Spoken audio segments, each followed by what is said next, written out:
Hi friends, I'm Olga Koelsch and welcome back to my studio. Today we are going to paint Lenten Rose, also known as hellebores or Christmas rose, in pink color using just simple brush strokes. We will be painting in very loose technique and I hope you enjoy the process.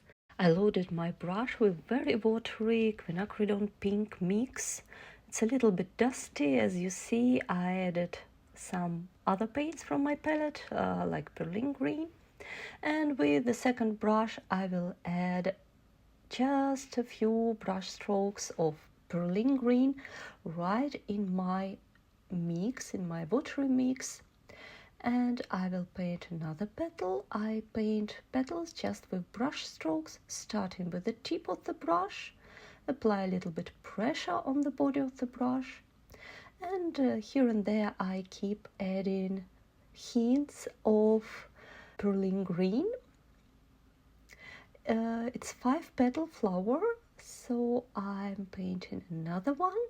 I always try to leave a little bit of white paper untouched to make flowers more bright, and I vary pressure on my brush to create different brush strokes. With my clean and damp brush, I removed 2 watery paints from some petals. Now I will take a bolder pink color, Meadow Lake Deep, or you can just mix quinacridone pink with a little bit of burnt sienna and keep it bold. And with the tip of the brush, I will go around the petals area. Times when paper is still wet, all these bright brush strokes, they just distributed, and sometimes they stay pretty sharp. So just play around and just enjoy how watercolor bleeds and mixes. Now I will add a little bit of greenish color into the flower center.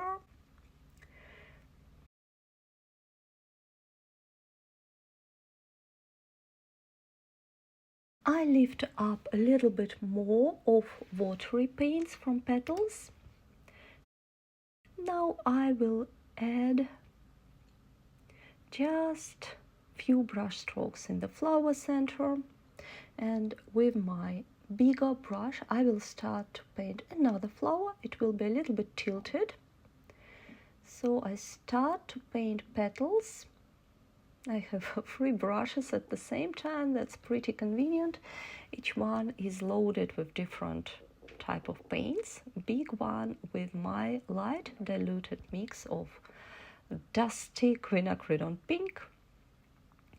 I basically just apply brush strokes around and shape the other bit tilted blooms, which we see just from the side. Sometimes I paint with the tip of the brush, sometimes with the body of the brush. To show the shades, I will add more dark tones in the bottom of this flower. Now let's add more green details with the tip of the brush and then body of the brush. That's our basic move to create petals or greenery. I anchor these 2 flowers, so it will get a feeling of a bouquet, not a separate flowers. So I paint them very close to each other and allow all these green parts just to bleed, intersect in spontaneous way. I use perlin green with a hint of the same quinacridone pink. It will create this very dark, dusty green color. Now let's add a little bit more of greenery underneath. And you see, while we add very dark greenery leaf, how it lifts up very light flower. Also add some details at the same time. Colors can be distributed in very different ways, very softly. Now I will take a little bit of raw sienna for yellow parts, for yellow pollen areas. Again, I don't paint each and every stamen. I just create the idea of a very fluffy, busy pollen area inside the flower. I allow all my colors bleeds in spontaneous way. Now let's paint the third flower. It will be more a bit closed one and looking a little bit to the right. So, again, I just vary pressure on my brush and paint either with the tip of the brush or with the body of the brush, and I leave a lot of white space in between my brush strokes.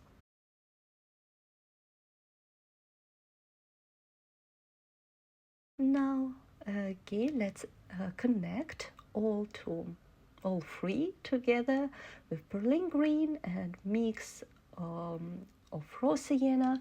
So basically now you paint with everything you have in your palette, and as we didn't use that much of the colors, everything will look organically, nicely consistent. Now you can add again a raw sienna for the middles. If you realize that it's not so bright, you can just add a few drops.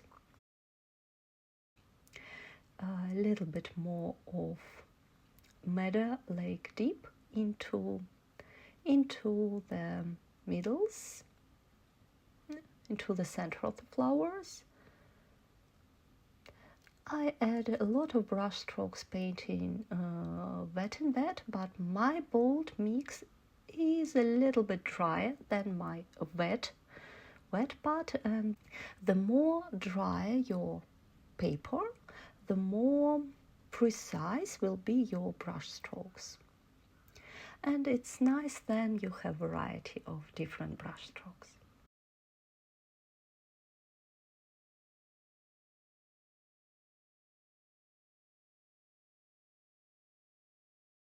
Now let's add more greenery, Berlin green.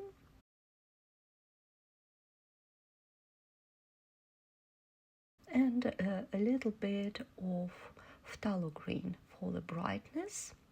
I don't like to use phthalo green as a single color, but in mixes it works nice.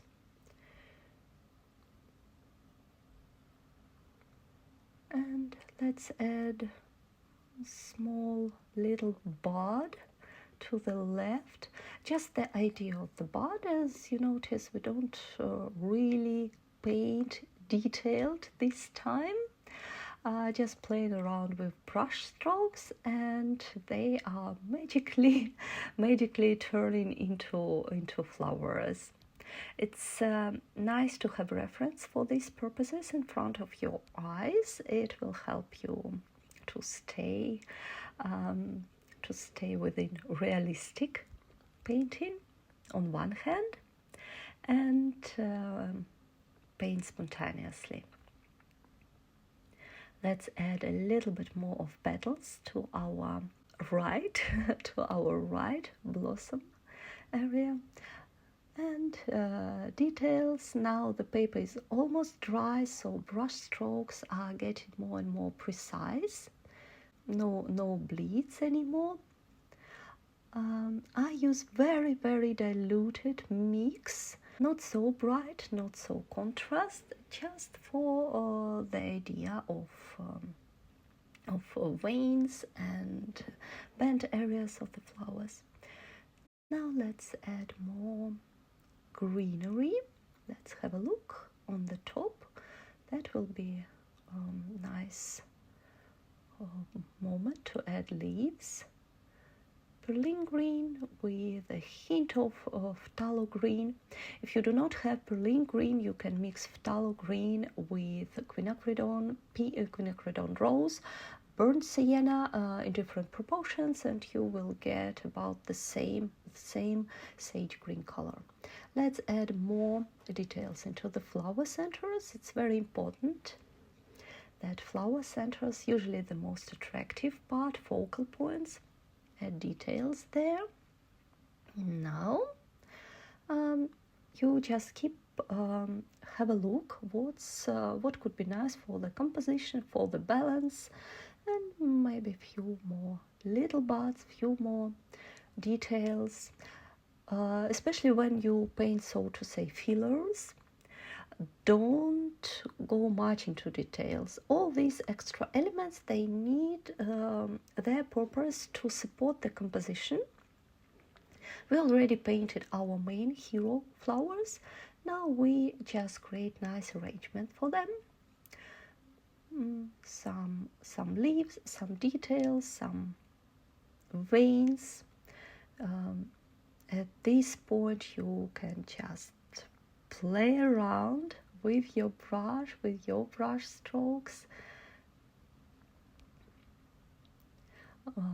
vary the transparency, the diluted colors. You can soften a little bit.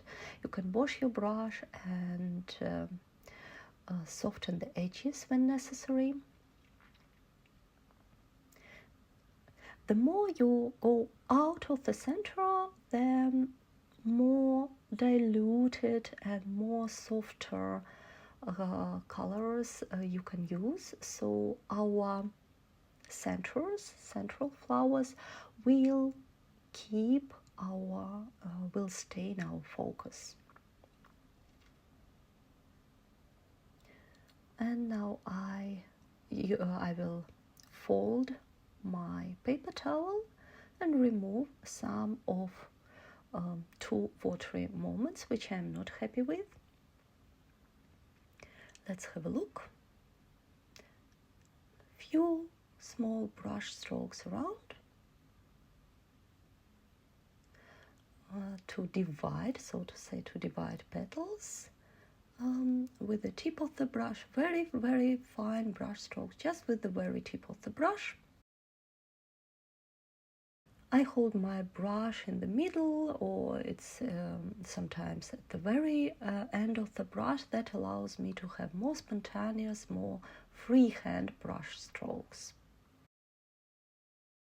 Now our winter bouquet, our Lenten Roses bouquet is ready. Thank you so much for painting with me. I hope you like the process. I'm looking forward for your feedback and comments, which flower you would like to paint next, what questions you have about watercolor painting. I read each and every comment of you. See you next time. Bye bye.